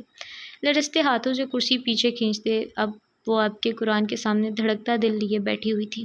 آنسو ٹپ ٹپ اس کی گود میں گرنے لگے۔ وہ برابر نہیں، وہ ان لوگوں میں سے نہیں تھی جو اللہ کے سامنے بہت سے بتوں کی پوجا کرتے تھے۔ اس نے اپنا بت توڑا تھا، اس نے اپنی روایتوں کا بت توڑا تھا۔ بھلا وہ اور سائمہ ایک جیسے کیسے ہو سکتے تھے؟ اس کی سرخ پڑتی آنکھوں سے بہتے قطرے اسی روانی سے اس کی گود میں گرنے لگے۔ جنت اور دوزخ والے برابر کیسے ہو سکتے تھے؟ بت توڑنے اور بتوں کی عبادت کرنے والوں کی برابری کا تو سوال ہی پیدا نہیں ہوتا تھا۔ اس نے ایک نگاہ اٹھا کر بقیہ آیت کو دیکھا، جنت والے ہی کامیاب ہونے والے ہیں۔ او اللہ! اس کے لبوں سے بے اختیار اس کا نام نکلا تھا۔ اس نے قرآن اٹھا کر اپنے سینے سے لگا لیا۔ بے اختیار اس کی ہچکیاں کمرے میں گونجنے لگی تھی۔ جہاں وہ ہمت چھوڑتی اللہ اسے اٹھا لیا کرتا تھا، اور اللہ اسے بتا رہا تھا کہ اس نے گھاٹی کا سودا نہیں کیا، بے شک جنت والے ہی کامیاب ہونے والے ہیں۔ وہ جلد نہیں تو بد دیر ہی صحیح، مگر وہ کامیاب ضرور ہوگی۔ ہاں، جو اپنے بت توڑ دیا کرتے ہیں وہ ایک نہ ایک دن کامیاب ضرور ہوتے ہیں۔ اس نے بھی اپنا بت توڑ دیا تھا، لیکن اس بت کو پارا پارا کر دینے کی اذیت اب عرصے تک اس کے ساتھ رہنے والی تھی، کیونکہ جنت کو جاتے راستوں پر کانٹوں کے سوا اور کچھ نہ تھا۔ اس نے بیگ میں اپنے کپڑے ٹھونسے اور اسے کندھے پر ڈالتا باہر کی جانب بڑھا۔ سارا گھر خالی پڑا تھا، سب بارات میں گئے ہوئے تھے، سوائے وقار کے۔ نہ تو انہیں جانے کی پیشکش کی گئی تھی اور نہ انہوں نے ان حالات میں جانا مناسب سمجھا۔ ابھی وہ تو صرف معاذ اور رابیل کو سنبھالنا چاہتے تھے۔ ایک خود کو کمرے میں بند کیے بیٹھی تھی اور دوسرا شدید تیش میں بیگ کندھے پر ٹانگ کے سپاٹ چہرہ لیے کمرے سے باہر نکل رہا تھا۔ وہ یکدم اس کے جانب بڑھے۔ اس نے ایک لمحے کو رک کر انہیں سیاہ نظروں سے دیکھا تھا۔ تم کہاں جا رہے ہو؟ لیکن اس نے کوئی جواب دیے بغیر ہی تیزی سے قدم باہر کی جانب بڑھائے تو وقار ایک بار پھر سے اس کے سامنے آ کھڑے ہوئے۔ اب کے معاذ نے لمحے بھر کو آنکھیں موند کر کھولی تھی۔ تم اس وقت ایسے کیسے جا سکتے ہو؟ تو کیا کروں؟ ان انسانیت سے حالی لوگوں کے گھر میں پڑا رہ کر بے غیرتی کی روٹیاں توڑتا رہوں؟ معاذ! انہوں نے اسے لمحے بھر کو بازو سے تھاما، لیکن اس نے ان کا ہاتھ جھٹک دیا تھا۔ کیا چاہتے ہیں بابا آپ مجھ سے؟ اور کیا رہ گیا جو مجھے مزید برداشت کرنا ہے؟ معاذ بیٹا، تمہارا یوں جانا انہیں مزید باتیں کرنے کا موقع دے گا، تو کریں، شوق سے کریں باتیں، میں ان پر لعنت بھی نہیں بیچتا ہوں، اس نے کڑوے لہجے میں کہہ کر ایک بار پھر دروازے کی جانب قدم تیزی سے پھیرے تھے۔ وقار نے اسے پھر سے بازو سے تھاما۔ کیا تم اپنے باپ کے لیے اتنا بھی نہیں کر سکتے معاذ؟ تم مجھے ان سب کے درمیان یوں بے نوا چھوڑ کر کیسے جا سکتے ہو؟ ایک لمحے کو وقار کی آنکھوں میں کچھ چمکا تھا، کچھ گلابی سا، لیکن اس کا سرمئی ارتکاز سیاہ ہی رہا۔ اور جانتے ہیں اگر میں یہاں رہا تو پھر کیا ہوگا؟ معاذ تم بابا نے پوچھا کہ آپ جانتے ہیں کہ پھر کیا ہوگا؟ اس کی آواز لمحے بھر کو تیز سے بلند ہوئی تھی۔ حالی در و دیوار اس کی آواز پر سنسنا اٹھے تھے۔ وقار نے بے بسی سے دیکھا تھا اسے۔ آپ کو کیا لگتا ہے؟ کیا لگتا ہے آپ کو کہ میں ان سب سے اتنے سال کیوں دور رہا؟ کیا اندازہ ہے آپ کو کہ جب ان کے ہنستے مسکراتے چہروں پر میری نگاہ پڑتی ہے تو مجھے کیا کیا یاد آ جاتا ہے؟ لیکن پھر بھی بابا میں نے انہیں نقصان نہیں پہنچایا، لیکن ابھی اگر آپ نے مجھے یہاں روکا تو شاید میں بھی انسانیت کے درجے سے کوئی گری ہوئی حرکت کر بیٹھوں گا۔ کیا آپ چاہتے ہیں کہ میں ایسا کچھ کروں؟ اس کا بولتے بولتے سانس پھول گیا تھا اور تیز لہجہ گویا آگ برسا رہا تھا۔ اپنے کمرے کے دروازے سے لگی رابیل نے تکلیف سے اس کے ٹوٹتے وجود کو دیکھا تھا۔ اس نے معاذ کو پہلے کبھی اتنی تکلیف میں نہیں دیکھا تھا، اس نے کبھی اسے اتنا تھکا ہوا نہیں دیکھا تھا۔ معاذ میں بس اتنا چاہتا ہوں کہ کم از کم تم یوں بزدلوں کی طرح واپس نہ جاؤ۔ بزدل؟ وہ لمحے بھر کو اس لفظ پر مسکرایا تھا، پھر سپاٹ نظروں سے وقار کی جانب دیکھا۔ آپ کو لگتا ہے کہ میں بزدل ہوں؟ آپ کو لگتا ہے کہ میرا یہاں سے چلے جانا بزدلی کی نشانی ہے؟ ہاں؟ اس نے نفی میں سر ہلا کر افسوس سے اپنے باپ کی جانب دیکھا تھا۔ ہم دونوں میں سے کون زیادہ بزدل ہے؟ کیا میں آپ کو بتاؤں بابا؟ اور وہ لفظ گویا وقار کے اندر تک زخمی کر گئے تھے۔ معاذ بہت بے رحم تھا، لفظوں کے معاملے میں تو بہت زیادہ۔ لمحے بھر کو وقار کے سینے میں گھٹن سی پیدا ہوئی تھی۔ تم اپنے باپ کو ایسے کیسے؟ افسوس سے بس یہی کہہ پائے تھے وہ۔ کیا آپ چاہتے ہیں کہ میں آپ کے ساتھ اس سے بھی زیادہ بے رحمی سے پیش آؤں؟ اور اگر آپ ایسا نہیں چاہتے تو ابھی کے ابھی میرے راستے سے ہٹ جائیں بابا، کیونکہ مجھے یہاں رکنے کا مطلب ابھی آپ جانتے نہیں ہیں۔ اگر آپ کو اندازہ بھی ہو جائے کہ میرا تیش مجھ سے کیا کروا سکتا ہے تو کبھی آپ مجھے اس گھر کے آس پاس بھٹکنے بھی نہ دیں۔ اسی لیے بے رحمی سے بولتے بولتے اس نے وقار کے ہاتھ کو جھٹکا تھا۔ میرے راستے سے ہٹے بابا۔ اور وقار خاموشی سے گیلی آنکھوں سے اس چند پل دیکھنے کے بعد سامنے سے واقعی ہٹ گئے تھے۔ معاذ نے ایک لمحے کی بھی دیر کیے بغیر تیزی سے قدم آگے بڑھائے اور پھر وہ لمحے بھر کو ٹھہر گیا۔ رابیل نم آنکھوں سے اسے دیکھ رہی تھی۔ اس کی سرمئی آنکھوں میں لمحے بھر کو ایک گہرا دکھ سا ابھرا اور پھر وہ نظروں کا زاویہ اگلے ہی پل بدل کر تیزی سے داخلی دروازہ عبور کر گیا تھا۔ رابیل نے جلدی سے وقار تایا کی جانب دیکھا۔ وہ درمیان میں شکستہ سے کھڑے رہ گئے تھے۔ ایک پل کو پلٹ کر داخلی دروازے کی جانب بھی دیکھا جہاں سے وہ ابھی نکل کر گیا تھا، لیکن پھر رابیل کو کمرے کے دروازے سے لگے دیکھ کر وہ بے اختیار چونک گئے۔ وہ انہیں دیکھ کر لمحے بھر کو ہلکا سا مسکرائی تھی۔ وقار کے چہرے پر بھی تھکن زدہ سا تبسم آ ٹھہرا تو وہ ان کے پاس چلی آئی۔ آپ کا بیٹا بہت بدتمیز ہے تایا، ہر وقت غصہ کرتا رہتا ہے۔ اس نے ایک پل کو پلٹ کر ہبکی سے دروازے کی جانب دیکھا تھا۔ وقار اب کے دل سے اس کی بات پر مسکرائے تھے۔ بدتمیز تو ہے، لیکن کیا کریں، بیٹا ہے نا۔ لگایا کریں ایک دو اسے اس کی بدتمیزی پر، جنگلی اندازہ ہو جائے نا اسے کہ اللہ باپ کو ناراض کرنے سے کتنا ناراض ہوتے ہیں، تو کبھی ایسا نہ کرے گے۔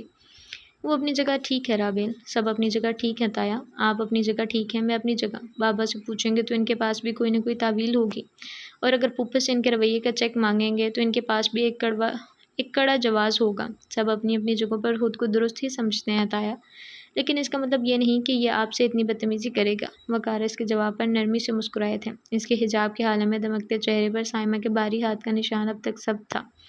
انہیں اس لڑکی کو دیکھ کر ایک پل کے لیے دکھ ہوا تھا۔ تم تو سچ میں بڑی ہوگی ہو رابی، اتنی اچھی باتیں کرنے لگی ہو، تھوڑی سی اس بدتمیز کو بھی سکھا دو۔ بہت مشکل ہے اس کا سکھانا، بہت مشکل ہے اس کا سیکھنا۔ اور اگلے ہی پل وقار ہنس پڑے تھے۔ رابیل انہیں ہلکا پھلکا دیکھ کر اداسی سے مسکرائی تھی۔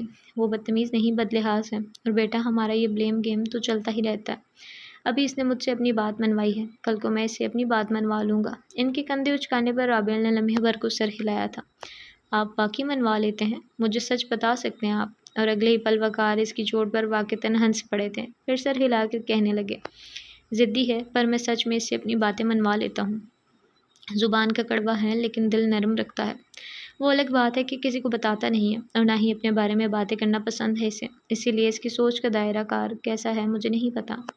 اب کے بہت سے سچ بولا تھا انہوں نے۔ اس نے ایک پل کو پھر سے پلٹ کر دروازے کی جانب دیکھا تھا۔ وقار چند لمحے کچھ سوچتے رہے، پھر اس کی جانب دیکھے۔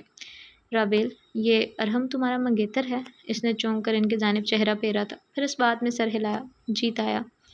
تم لوگوں کا رشتہ کب ہوا؟ مجھ سے تو عابد نے کوئی ذکر نہیں کیا اس بارے میں۔ بس تایا، پھپھو ایک دن آئی، کہا کہ وہ ارحم کے لیے مجھے پسند کرتی ہیں، تو گھر میں بابا نے ہاں کر دی۔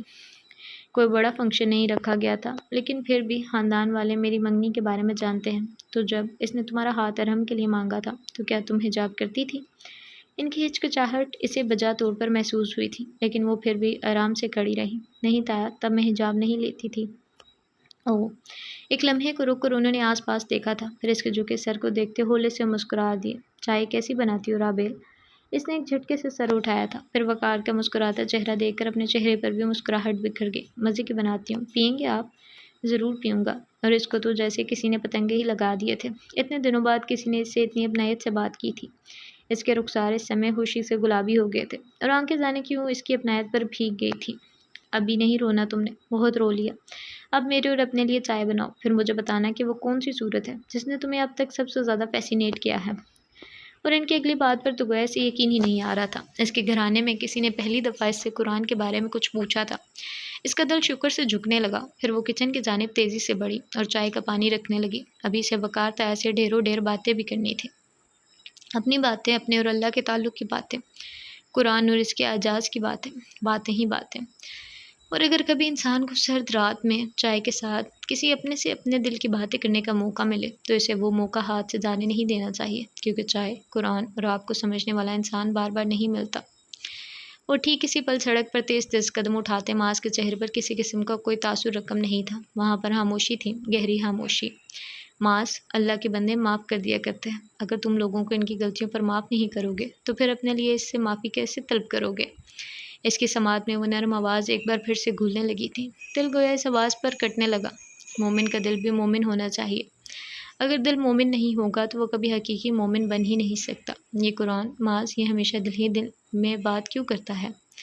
یہ ہمیشہ دلوں کی تنگی اور دلوں کی ہدایت کی بات پر کیوں زور دیتا ہے؟ وہ اس لیے بچے کہ انسان کا دل درست رہے گا تو پورا انسان درست رہے گا، اور اگر اس کے دل ہی میں ٹھیر آ گیا تو اس کے سیدھے راستے پر چلنا دشوار ہو جائے گا۔ کیا تم چاہتے ہو کہ تم سیدھے راستے سے بھٹک کر شیطان کی بچھائی گئی بھول بھلائیوں میں کھو جاؤ؟ اس کے قدم اور تیز ہو گئے تھے، اس قدر تیز یوں لگتا تھا کہ گویا اس کے پیچھے سڑک لپیٹی جا رہی ہو۔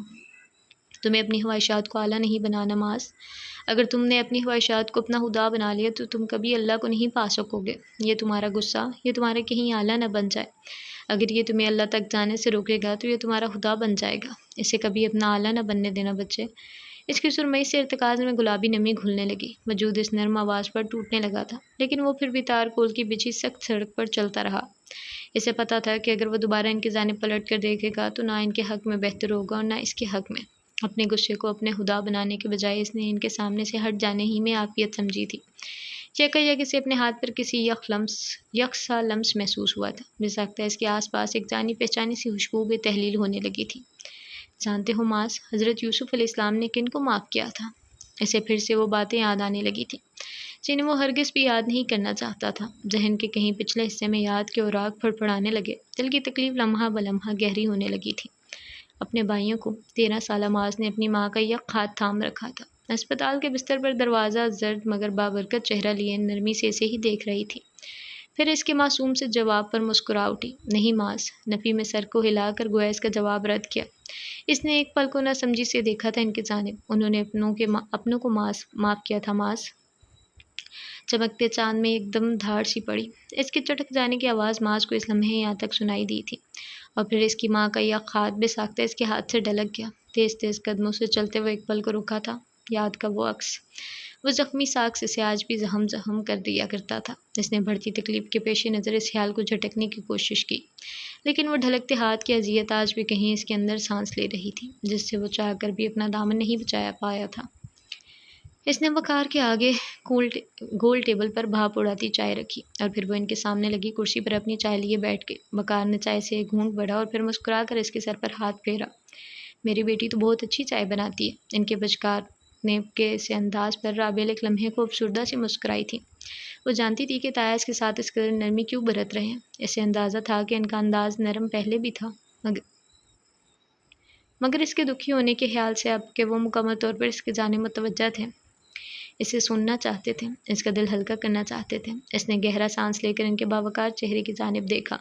کنبٹی کے بالوں میں گہری سفیدی ابھر آئی تھی، اور آنکھیں بالکل معاذ جیسی تھی، گہری سرمئی، مگر ان میں معاذ کی آنکھوں کا تاثر نہیں تھا۔ یہ آنکھیں تو بہت نرم تھیں، نرمی سے مسکرانا جانتی تھی، اور معاذ، اس نے ایک لمحے کو ہفکی سے سوچا تھا اس بارے میں، اس کی آنکھیں نہیں مسکرایا کرتی تھیں۔ اس کے لب بھلے ہلکے سے تبسم میں ڈھلے ہوتے، لیکن اس کی آنکھیں ایک ہی رنگ میں نظر آئی تھیں، خاموشی کے گہرے رنگ میں۔ آپ اتنا حساس نہ ہو تایا، میں ٹھیک ہوں، اس نے نرمی سے کہہ کر اپنے ہاتھ میں پکڑے چائے کے کپ کو دیکھا تھا۔ وقار لمحہ بھر کے لیے چپ سے ہو گیا۔ مجھے لگا کہ تمہیں دلاسے کی ضرورت ہے، لیکن میرے خیال سے تمہیں کسی بہت ہائی اتھارٹی کی جانب سے دلاسا دیا جاتا ہے، بھلا ہم انسانوں کے چند بے معنی جملوں کی تم جیسی بہادر لڑکی کو کیا ضرورت؟ وہ بھی نرمی سے مسکرا کر اب کے چائے کا گھونٹ بھرتے اسے ہی دیکھ رہے تھے۔ رابعہ ان کے جملے پر بے ساختہ مسکرائی تھی۔ ایسا ہی ہے تایا، لیکن جب اللہ کے رسول محمد صلی اللہ علیہ وسلم غار حرا سے پلٹے تو خوف سے کانپ رہے تھے، گھر لوٹے تو اپنی زوجہ محترمہ سے کہا کہ مجھے چادر اڑا دو۔ میرے خیال سے تایا، انسان کی موجودگی انسان کے لیے بے حد ضروری ہے۔ کسی ایسے خوف کے وقت میں کم از کم اپنے ساتھی سے کہا تو جا سکے کہ مجھے چادر اڑا دو۔ اس کی نرم مگر اداس آواز کچن کی خاموشی میں تحلیل ہو کر ہر سو بکھرنے لگی تھی۔ وہ خاموشی سے اسے سنے گے۔ پتہ ہے تایا، جب میں نے حجاب لینے کا فیصلہ کیا تھا نا، تو مجھے میری ایک مدرسے کی سہیلی نے کہا تھا کہ رابعہ، ایک وقت آئے گا تمہارے گھر والے تمہیں قبول کرنے سے انکار کر دیں گے، تمہیں در بدر کر دیں گے، تمہیں تکلیف دیں گے۔ میں اس کی باتوں پر شروع میں تو ہنستی تھی کہ بھلا ایسے کیسے ہو سکتا ہے کہ میرے اتنے محبت کرنے والے والدین، مجھ سے اتنی انسیت رکھنے والی میری بہنیں مجھے تکلیف دیں گی، مجھے جھٹلائیں گی۔ اس کی آواز در و دیوار سے پلٹ کر واپس آتی سماعت پر گرنے لگی تھی۔ سکون سے کھڑا بنگلہ اس کی کہانی پر ہمتن گوش تھا، لیکن پھر کچھ ہی عرصے بعد آیا مجھے پتہ چل گیا کہ اپنے کیسے جھٹلاتے ہیں، یہ اپنے کیسے تکلیف دیا کرتے ہیں، اور اہل مکہ آپ کی سب سے بڑی آزمائش کا مرکز کیسے بنتے ہیں۔ کتنی عجیب سی بات ہے نتایا کہ غیر تکلیف نہیں دیا کرتے، تکلیف صرف اپنے دیا کرتے ہیں۔ اس کی آنکھیں لمحے بھر کو جگمگائی تھیں، حلق میں کچھ اٹکنے لگا، کچھ نم سا، لیکن پھر بھی وہ ضبط کر کے بیٹھی رہی۔ جانتی ہو ایسا کیوں ہوتا ہے رابعہ؟ اس نے صرف سوالیہ سی نظریں ان پر اٹھائی۔ تایا کسی غیر مرئی نقطے کو دیکھ کر بول رہے تھے۔ غیروں کو علم نہیں ہوتا کہ ہماری ذات میں کہاں شگاف ہے۔ غیر نہیں جانتے رابعہ کہ یہ دل کس بات پر ٹوٹ جاتا ہے۔ غیروں کو کیا پتا کہ تکلیف سب سے زیادہ کس چوٹ پر ہوتی ہے۔ یہ تو اپنے ہی ہوتے ہیں جو رازوں کے امین ہوتے بھی راز افشاں کرنے میں ذرا وقت نہیں دیا کرتے۔ انسان کبھی غیروں کے ہاتھوں سے نہیں گرا، انسان جب بھی گرا ہے اپنوں کے ہاتھوں سے گرا ہے۔ چند پل یوں ہی خاموشی کی نظر ہو گیا، سارا گھر گویا سکینت والا کہر بن گیا تھا۔ تم خوش ہو اپنی منگنی سے؟ انہوں نے کپ خالی کر کے ٹیبل پر رکھا، اور پھر جانچتی نگاہوں سے اس کے گلابی سے چہرے کو دیکھے گے۔ وہ لب کاٹتی کچھ جواب اکٹھا کر رہی تھی۔ پتہ نہیں بابا خوش ہیں تو میں بھی خوش ہوں۔ میں نے تمہارے بابا کی تمہاری خوشی پوچھی ہے لڑکی، میں نے تمہارے بابا کی نہیں تمہاری خوشی پوچھی ہے لڑکی۔ ان کے مسکراتے لہجے پر وہ بھی لمحے بھر کو ہلکا سا مسکرائی تھی، پھر گہرا سانس لے کر گویا ہوئی، میں بس ٹھیک ہوں، جب تک بابا ماما خوش ہیں مجھے کوئی مسئلہ نہیں۔ رہی بات ارحم کی تو وہ اچھا ہے، ٹھیک ہے، بس ٹھیک ہی ہے۔ اس کے آخری متذب سے جملے پر وہ ہنس پڑے تھے۔ رابل نے اپنے دانتوں کی نمائش بھی زور و شور سے کی تھی۔ اسے نہیں پتا تھا کہ کسی کو پسند کیسے کرتے ہیں۔ اس نے کبھی ارحم کے لیے کبھی کچھ محسوس ہی نہیں کیا تھا۔ کہانیوں میں اس نے پڑھ رکھا تھا کہ جب منگیتر اپنی ہونے والی بیوی کو دیکھتے ہیں تو لڑکی کے گال گلابی ہو جاتے ہیں، دل دھڑکنے لگتا ہے اور اکثر تو بات تک کرنا مشکل ہو جاتا ہے جھجک کی وجہ سے۔ لیکن اس نے کبھی ارحم کے لیے یہ سب محسوس نہیں کیا تھا۔ کوئی اس سے پوچھتا کہ وہ اسے کیسا لگتا ہے تو وہ کندھے اچکا کر کہا کرتی تھی کہ ٹھیک ہے، بہتر ہے اور بس۔ وہ اسے اس سے زیادہ کچھ نہیں لگتا تھا۔ اسے لگتا تھا کہ جب اسے محبت ہوگی، اور ظاہر ہے شادی ارحم سے ہونی تھی تو محبت بھی اسی سے کرنی تھی، تو اکثر اسے لگتا تھا کہ جب اسے ارحم سے محبت ہوگی تب اس کے آس پاس کوئی گھنٹی سی بجے گی جو اس بات کا اندیہ ہوگی کہ اسے محبت ہو چلی ہے۔ لیکن ارحم کے سامنے آتے اس کے آس پاس کچھ بھی نہیں بچتا تھا۔ اس کے سامنے آنے پر وہ صرف غیر آرامدہ ہوتی تھی، اس کے چپکو سے انداز پر غالباً اسے زہر لگتی تھی۔ چیزی لڑکے ہر وقت سر پر سوار رہ کر اپنی مرضی مسلط کرنے والے لڑکے اسے بالکل نہیں پسند تھے۔ تو کیا وہ ارحم کو بھی ناپسند کرتی تھی؟ شاید ہاں۔ خیالات سے اس نے بری طرح گھبرا کر سر ہلایا تھا۔ آپ بتائیں تایا کہ حبیبہ تائی کیسی دکھتی تھی؟ میں نے بہت تھوڑا سا ذکر سنا ہے گھر میں ان کا، صرف نام کی حد تک۔ میں انہیں نہیں جانتی، نہ ہی دیکھا ہے۔ کیسی لگتی تھی وہ آپ کو؟ وقار نے مسکرا کر نہ سمجھی سے اس لڑکی کو دیکھا تھا۔ وہ اب کی بہت دلچسپی سے پھیلی پھیلی سی کتھئی آنکھوں سے تھوڑی تلے ہاتھ رکھ کر انہیں دیکھ رہی تھی۔ اس کا انداز بھلا کسی کو غصہ کیسے دلا سکتا تھا؟ اور ایک سائمہ تھی جس نے انتہائی بے رحمی سے اس کا رخسار روند ڈالا تھا۔ ایک پل کو گہرا سانس لے کر وقار نے اس کی جانب دیکھا۔ تمہارے جیسی تھی بالکل۔ مسکراہٹ دبا کر بس اتنا ہی کہا۔ وہ ناسمجھی سے پیچھے ہو کر بیٹھی۔ مطلب جیسی تم ہو بالکل تمہاری جیسی تھی، معصوم، میٹھی باتیں کرنے والی، محبت بانٹنے والی۔ کبھی کبھی تو مجھے لگتا ہی نہیں تھا کہ وہ کوئی زمینی مخلوق ہے۔ یوں لگتا تھا گویا کسی نے اسے جنت سے بھیجا ہو۔ وہ ان سب عورتوں سے بے حد الگ تھی، سر پر حجاب باندھے، قرآن کی دعاؤں کے ساتھ زندگی بسر کرنے والی۔ جانے کیا تھا ان کے لہجے کے آخر میں نم سا ہو گیا۔ رابل کو ایک دم احساس ہوا کہ اس نے تکلیف دہ سا موضوع چھیڑ دیا ہے، اس لیے جلدی سے بولی، آئی ایم سوری تایا۔ ارے نہیں، اتنے دنوں بعد کسی نے مجھ سے اس کی بابت پوچھا ہے، اچھا لگ رہا ہے اس کی باتیں کرنا۔ انہوں نے آنکھوں سے چشمہ ہاتھ میں لے کر دھندلی سی نمی آنکھوں سے صاف کی تھی۔ رابل کے دل کو کچھ ہوا۔ آپ کو بہت یاد آتی ہیں وہ؟ اس کی چائے ٹھنڈی ہو گئی تھی۔ وہ اسے بھول بھال کر اب صرف تایا کی جانب متوجہ تھی۔ بہت زیادہ۔ انہوں نے مسکرا کر گلابی آنکھوں سے اسے دیکھا تھا۔ بہت اچھی تھی نا وہ؟ یہ سوال نہیں تھا، خالص جواب تھا۔ پھر وقار نے اس بات میں سر ہلا کر اس کی خیال کی تصدیق کی تھی۔ بہت زیادہ۔ ان کے لیے ان دو لفظوں سے زیادہ کچھ بھی بولنا فی الحال محال تھا۔ ان کے ایسے انداز پر اسے بے اختیار ان پر پیار آیا تھا۔ ان کا اندر باہر اس قدر شفاف تھا کہ وہ مرد ہونے کے باوجود بھی اپنی گلابی سی نمی کو نہیں چھپا رہے تھے۔ تو تایا، پھر ماس کیوں اس قدر سرد اور کھچا کھچا سا رہتا ہے؟ مطلب میں سمجھ سکتی ہوں کہ ہر انسان کے ادوار مختلف ہوتے ہیں اور ہر ایک کا ماضی ہی اس کا حال طے کرتا ہے، لیکن پھر بھی ایسا کیا ہوا تھا کہ ہم سے اس قدر بدظن ہو گیا ہے وہ؟ بقول اس کے ہماری شکلیں بھی نہیں دیکھنا چاہتا۔ اس کے دل میں چھپی بے چینی اب اس کی کتھئی آنکھوں میں واضح طور پر ہلکورے لینے لگی تھی۔ وہ جاننا چاہتی تھی کہ آخر پچھلے سالوں میں ایسا کیا ہوا تھا کہ ماز اس کے گھر اور اس کے گھرانے کے لوگوں سے اس قدر بدظن تھا۔ تایا چند لمحے اس کے سوال پر اسے دیکھے گئے اور پھر آہستہ سے گویا ہوئے۔ آج سے 15 سال پہلے معاذ اور حبیبہ کو اس گھر سے دھکے مار کر نکالا گیا تھا رابل۔ بہت مدھم آواز میں کہا گئے جملے پر رابل کچھ ساتوں کے لیے ساکت ہو گئی تھی۔ لیکن کس نے اور کیوں؟ اس نے اس قدر دلگر فتکی سے پوچھا کہ وہ گہرا سانس لینے پر مجبور ہو گئے۔ میں تمہارے بابا کا سوتیلا بھائی ہوں، جانتی ہو نا تم؟ جب میری ماں رحمت بی بی کا انتقال ہوا تو بابا ٹوٹ گئے۔ انہیں بہت محبت تھی اپنی بیوی سے، ہم ہمیشہ سے الگ ہی رہے تھے۔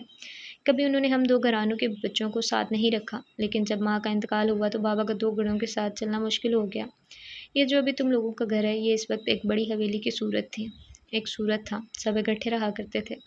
مجھے بھی بابا نے کہا میں بھی اپنے بیوی بچوں کے ساتھ یہیں آ بسوں۔ پہلے تو میں نے انہیں سمجھایا کہ پلیز ہمیں یہیں خوش ہیں، لیکن پھر ان کے اصرار کرنے پر مجھے ہاں آنا ہی پڑا۔ وہ سانس لینے کو رکے۔ رابل بنا پلکے چپکائے انہیں دیکھ رہی تھی۔ ان وقتوں میں بابا کا بزنس بھی زوال کی طرف سفر کر رہا تھا۔ کمپنی کو دوبارہ سے اٹھانے کے لیے انہیں پیسے چاہیے تو میں نے اپنا گھر بھی بیچ دیا اور اس کا آدھے سے زیادہ حصہ بابا کو دے دیا۔ لیکن پھر وہی خاندانی سیاستیں اور روز روز کے جھگڑے۔ تمہاری دادی کو میں نہیں پسند تھا، انہیں مجھ سے نفرت تھی کیونکہ میں ان کی سوتن کا بیٹا تھا، اور پھر انہیں صرف مجھ سے نہیں بلکہ انہیں میری ہر چیز سے نفرت ہو گئی۔ انہیں معاذ اور حبیبہ اپنی آنکھوں پر سخت ناگوار گزرنے لگے۔ اور حبیبہ؟ ایک لمحے کو ان کے گلابی سے ارتکاز میں نمی چمکی۔ رابل حلق میں جمع ہوتے آنسو پر قابو پائے بمشکل چپ کر کے بیٹھی ہوئی تھی۔ حبیبہ بالکل تمہارے جیسی تھی، تمہاری طرح حجاب باندھا کرتی تھی۔ ایک طویل جنگ لڑی تھی اس نے بھی اپنے گھر والوں سے، پھر مجھ سے شادی ہو گئی تو مجھے حجاب سے کوئی مسئلہ نہ تھا، اس لیے ہماری زندگی اچھی گزری۔ لیکن یہاں آنے کے بعد ہر ایک سے دوسری بات پر اس کی دینداری، اس کے حجاب، اس کے اخلاق اور یہاں تک کہ آخر میں ان کی آواز کانپی تھی، اس کے کردار تک کو نشانہ بنایا گیا۔ سائمہ اور تمہاری دادی اس سب میں فرنٹ لائن پر تھیں۔ آہستہ آہستہ حبیبہ کو جانے کی وہ اکثر سینے میں گھٹن سی محسوس ہونے لگی۔ وہ اکثر راتوں کو اٹھ کر اپنا سینہ مسئلہ کرتی تھی۔ میں نے ایک دن پوچھا تو کہنے لگی کہ اسے سانس لینے میں اکثر دشواری ہونے لگی ہے۔ ڈاکٹر کے پاس لے کر گیا تو اس نے کہا کہ ہر درجہ برداشت کرنے کے باعث انہیں پینک اٹیک ہوتے ہیں، جس میں انہیں اپنا سانس گھٹتا ہوا محسوس ہوتا ہے۔ وہ دن بدن کمزور ہوتی گئی۔ میں نے کہا بھی کہ ہم کوئی دوسرا گھر لے لیتے ہیں، لیکن وہ مجھے انکار کرتی رہی، یہاں تک کہ مجھے جیل ہوگی۔ ان کے خاموش ہونے پر وہ ایک دم سیدھی ہو بیٹھی تھی۔ آنکھیں جو ضبط کے باعث اب کے ہلکی ہلکی بیکنے لگی تھی پھیل سی گئی۔ آپ کو جیل؟ لیکن کیوں؟ مجھے مینوپولیٹ کر کے جیل بھجوایا گیا تھا۔ یہ بات بہت بعد میں مجھ پر کھلی کہ مجھے جیل بھجوانے میں بھی تمہاری دادی اور سائمہ کا ہاتھ تھا۔ میں وجہ سمجھ نہیں پایا، لیکن پھر اس کے اگلے دن ہی مجھے وجہ بھی سمجھ آ گئی۔ میرے ذاتی حبیبہ کے کردار پر الزام لگایا گیا۔